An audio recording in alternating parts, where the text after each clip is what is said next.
Yep, it's a slow and painful death for a man, and it starts right there. As soon as you start acting like you're doing him a favor, he's done. A lot of men will continue to trudge on through to make the marriage work, but after years of rejection, he is going to stop trying. And not a lot of women are going to have this level of self-awareness to realize that's why. Can someone please explain to me why my husband always picks female characters in every game he plays? Side-eye! Yeah, so if you ask most men, they'll give you the logical gaming mechanics reason. Smaller frame characters have a smaller hitbox, making them a smaller target to hit, giving you the competitive edge when you play as them. But that's not the reason guys play as female characters. The very real reason, and it's pretty simple, is because they're pretty. Men do like pretty things, they just like them on women, and female characters tend to have dope skins and really flowy outfits. And let's be real, voice matters. Yes, a dude would rather hear a woman than a dude groaning in his earpiece all day. Don't be weird about it. Besides, dudes always make their female characters look like their girlfriends anyway. Exhibit A, this is his character, right? This is the girl who filmed the video. That's you. He made you. He made it out like there was an emergency. Me to get up to help you wrap your wraps. Oh, thanks. When a man does this, it is not because he's so dumb that he doesn't know how to wrap his own lunch. We all know that orange get up, okay? This is like the one pocket of time that this man has before a long, miserable-ass day at work that he could possibly maybe see you, and you are his shining, bright beacon of light. Yes, even with your sweatpants, messy hair, unbrushed teeth, a little bit sweaty, actually especially like that. That is like the final form of women to men. A man will do ridiculous things to get the woman of his dreams into a messy top knot, no makeup, and the sweatpants she's had since college. At 5 a.m., you are his Mona Lisa. Yeah, you don't have anything to worry about with this one. He's crazy about you, girl. Here's what your man isn't telling you, because there's a lot of reasons he doesn't want to. If your man is a blue-collar worker or laborer of any kind, if he works in a factory or a warehouse, is on his feet all day, he's not telling you this, but your man is sore. His back is sore, his arms are sore, his neck is sore, his feet are sore, and that man would melt like butter in your mouth if he got a back rub. If a woman ever asks a man if he needs a back rub, it is like winning the World Cup. And for the guys who don't like back rubs, because there are some guys like that, walk on his back. I'm serious, have him lay down in the middle of a door frame, use the door frame for support, and then just slowly walk up his back. You will hear that man crunch like a Dorito bag. You will feel the demons exercise out of his body. And before you come at me with, well, women deserve a massage too, we work hard too, look, I agree with you, but we advocate for ourselves, okay? When he's sitting down playing the PlayStation, we just slide our piggies right onto his lap and wiggle him around until he does something about it. But he's not going to do that to you because he knows it gives you the ick and he doesn't have the privilege. Now, if you're watching this and you're keeping score in your relationship and you're like, Lauren, my man doesn't deserve a back rub, look, that's fine. I'm not going to argue with you. You don't have to rub it. It's not like a genie is going to come out. But as someone who does love and walk on her husband regularly, I don't need a genie to make my wishes come true. I'm just going to say that.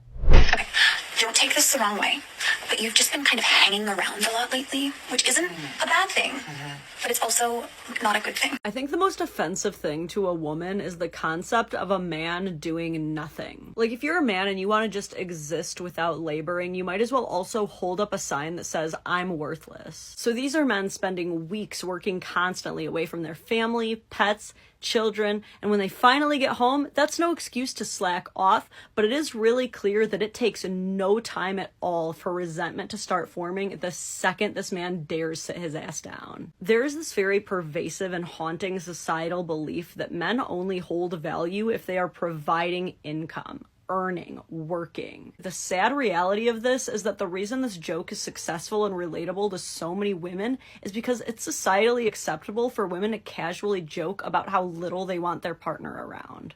Me dreading my partner coming home on Wednesday in the most loving way I can. Oh, thank God, I was beginning to think I had ended up on the wife-bashing side of TikTok. Right, wouldn't want to end up there. I mean, it would probably feel awful if your husband was publicly talking about how annoying you are and how he can't wait to get away from you. I mean, wouldn't it just be devastating to your mental health to have someone make you feel like you're only good for your paycheck and it's better off if you're not even around? Nah, better to stay on husband-bashing TikTok where we can do it to him instead. Your man is trash. There ain't no reason for a man not to wear his fucking wedding ring. And don't come at me with, oh, he's afraid his finger's gonna get ripped. If you aren't willing to lose a finger because you love me, then I don't want no part of this relationship. You should be willing to lose a finger for me. It's giving, who does it remind me of? I guarantee you this woman has never Googled degloving injury in her life. And if she did, I guarantee you there is no man that she would be willing to undergo that for. If you don't already know this, any activity that involves force, speed, weight, and your wedding ring can result in traumatic injury. There are probably more activities that you shouldn't be wearing your ring for than you should be. But you want to know the craziest part is that's not the scary truth about men and wedding rings. The real scary truth about men and wedding rings that all these yes queens in those comments who apparently would never let their man leave the house without his ring don't want to hear is that men with wedding rings get hit on more. A 2009 study in the Journal of Experimental Social Psychology found that women mate poach more often than men, meaning that women are more interested in a man who has already been vetted by another woman. If your end goal is that you want women to stay away from your man, you're better off if they think he's some slimy bachelor. But at the end of the day, you either trust your man or you don't. The ring doesn't make your man loyal, his character does. To get a girl's attention, you gotta either be attractive or be funny. If you're not attractive and you're not funny, then you gotta have money. But if you're not attractive, not funny, and broke, don't be mad that women don't want to talk to you. It's that simple.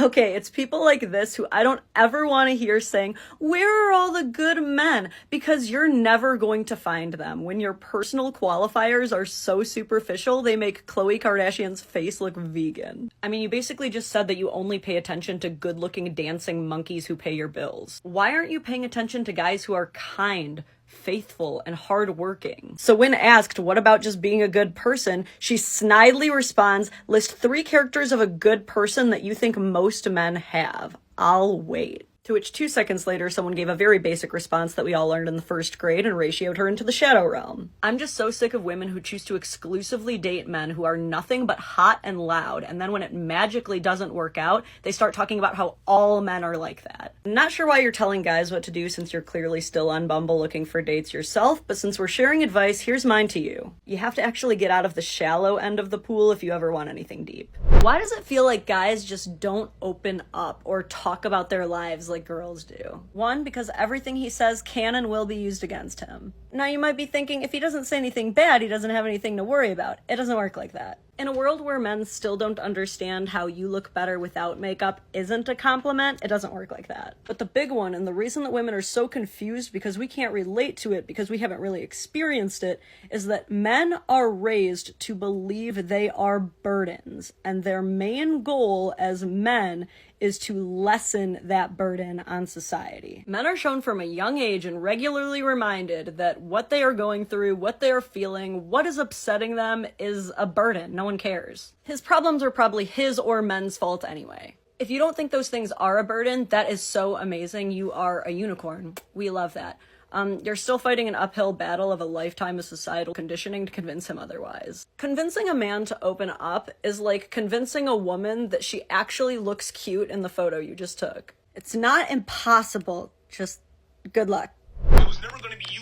It was never going to be you. So for you to be so delusional and crazy like that is ridiculous. When you FaceTime your guy friends for advice on a guy and they're not scared to hurt your feelings. No, but it's what we need sometimes, though. And fellas, this is actually why it's a good thing when your girl has some guy friends. If I vent about a guy problem to one of my girlfriends, they do not pass go, they do not collect $200. They are ready to go straight to jail. It does not matter if all he did was call me by my legal name instead of baby, they will hide a body over it. But if we vent about a guy problem to a guy, we will be swiftly humbled because they aren't afraid to ask, well, what did you do? They also aren't afraid to tell you when you're going for losers again. And neither are your girlfriends, but they think all guys are losers, so they aren't really helping. So if you are a woman who does want to date a man, successfully, I imagine, then you can't only go to women for advice. Because women, by and large, will give a lot of great advice that benefits you, but they don't tend to have a lot of empathy for the male experience of the relationship. So you might walk away from that conversation feeling really good about yourself,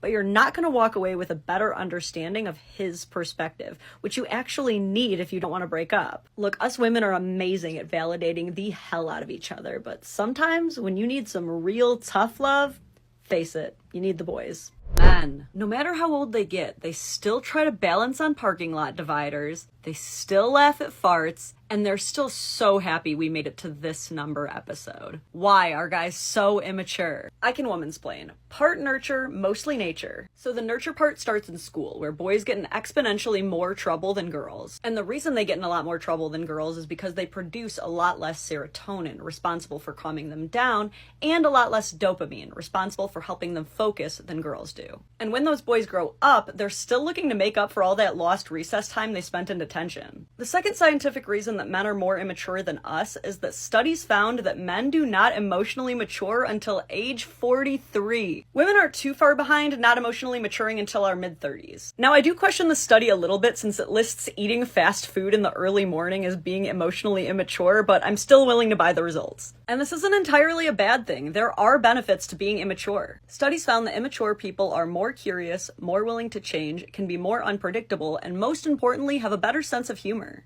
I once read somewhere, it is the atmosphere of immaturity in which change and progress thrive. It can be aggravating sometimes, but life is about balance. Let's face it, you'd be a crusty, miserable old hag if you didn't eat fast food for breakfast sometimes.